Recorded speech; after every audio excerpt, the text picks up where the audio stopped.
Halo teman-teman. Pada tahun 2021, militer AS gagal total dengan biaya lebih dari 2.000 miliar dolar dan memutuskan untuk mundur dari Afghanistan. Pemerintah Taliban mengambil alih negara itu dengan gembira.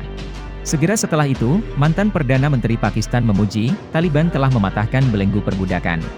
Banyak orang dari negaranya juga mengadakan pesta untuk merayakan kemenangan negara tetangga. Pasalnya, sebelumnya, Pakistan adalah salah satu dari sedikit negara yang mendukung Taliban dalam perlawanan terhadap AS. Mereka dengan sepenuh hati menyediakan bala bantuan dan tempat berlindung. Jika tidak, Amerika Serikat akan menghapus jejak rezim ini.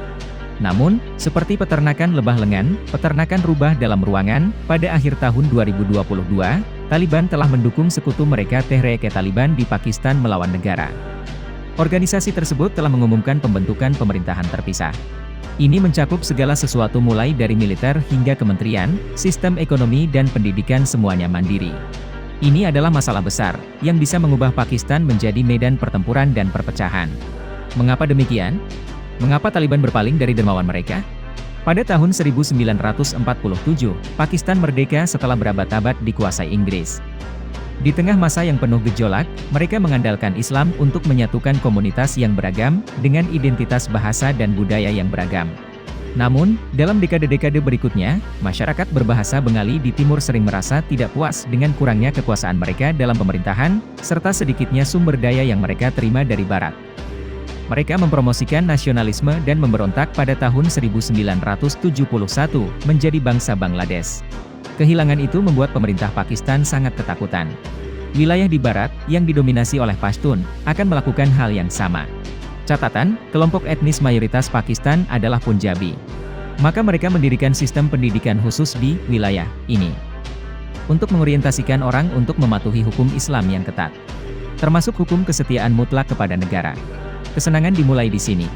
Pada awal 1980-an, kaum muda di Afghanistan menyukai cara pendidikan Pakistan ini.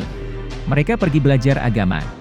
Mereka kemudian kembali ke tanah air mereka, menyerukan kepada orang-orang untuk mendirikan negara Islam yang sah, berdasarkan hukum syariah yang ketat. Syariah dipahami sebagai kehendak Tuhan bagi umat manusia.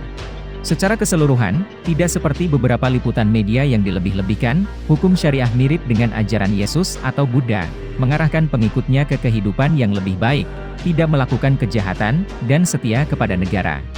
Hanya saja, hukumannya terlalu berat, terkadang membuat takut non-muslim. Orang-orang muda yang baru saja kami sebutkan adalah generasi pertama pemimpin Taliban. Mereka saleh, berjanji akan menjaga stabilitas dan pembangunan negara, sehingga mereka sangat mendukung rakyat Afghanistan. Tetangga Pakistan sangat menyukai Taliban, karena alasan sederhana bahwa ideologi rezim ini diciptakan oleh mereka. Namun, itu bukanlah alasan utama mereka mendukung perlawanan Taliban terhadap AS. Masalahnya juga terletak pada sengketa wilayah. Pada abad ke-19, setelah menaklukkan anak benua India, Inggris menarik perbatasan paling berbahaya di dunia, yang dikenal sebagai Garis Duran, nama antek pengkhianat India. Mereka hanya peduli pada penguasaan sumber daya dan lokasi strategis, tidak peduli pada masalah lain. Akibatnya, 2/3 dari Pashtun, kelompok etnis mayoritas Afghanistan, berada di bawah kendali anak benua India, kemudian Pakistan pada tahun 1947. Itu berarti mereka harus meninggalkan tanah air mereka, tempat tinggal nenek moyang mereka selama ribuan tahun. Keluarga, sepupu terbagi antara dua negara. Hari ini, perbatasan ini diakui secara internasional. Namun, rakyat Afghanistan di bawah rezim manapun selalu menolaknya. Pakistan khawatir suatu hari orang Pashtun dan tanah mereka akan kembali ke tempat asalnya.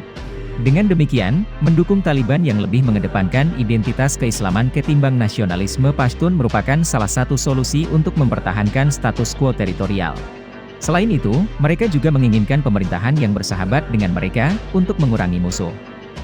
Jadi, selama era anti-Amerika, Pakistan tidak hanya memberikan dukungan ekonomi tetapi juga membantu menyembunyikan dan melatih para pejuang Taliban.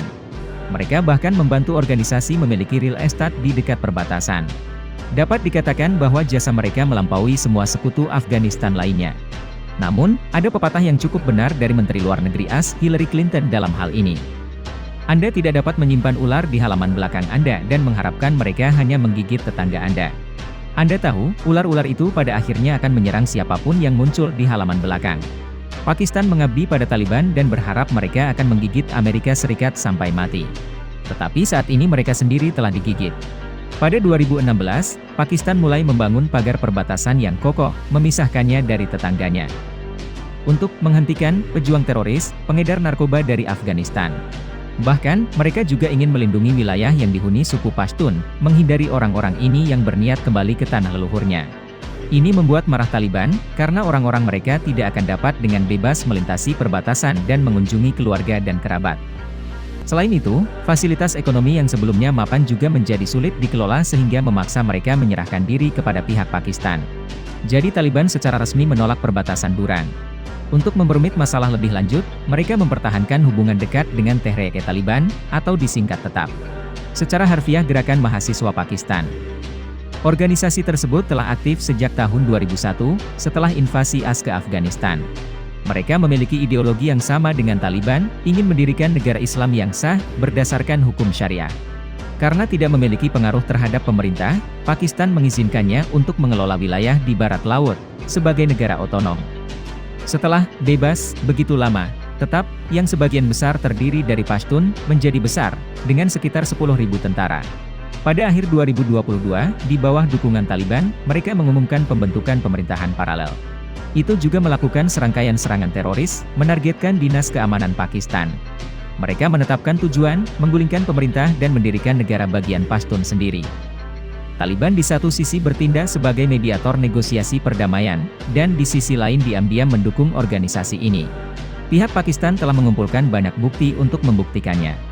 Jenderal Angkatan Darat Javed Bajwa berkata, Taliban dan TETAP adalah dua sisi dari mata uang yang sama. Terlalu marah. Selama ini, Pakistan terus-menerus menggunakan jet tempur, menyapu pangkalan TETAP di dekat perbatasan. Bahkan sampai ke tanah Afghanistan. Pertempuran itu telah menewaskan ribuan orang dan mengancam akan menjerumuskan negara itu ke dalam perang saudara. Terhadap latar belakang ini, Taliban tetap diam. Mereka tidak membantu dermawan, sebaliknya, mereka juga membantu menyembunyikan prajurit TETAP yang bersembunyi. Akhir yang sangat menyakitkan. Pakistan pernah menyelamatkan Taliban dalam pelarian hidup dan mati, tapi sekarang menerima tusukan dari belakang.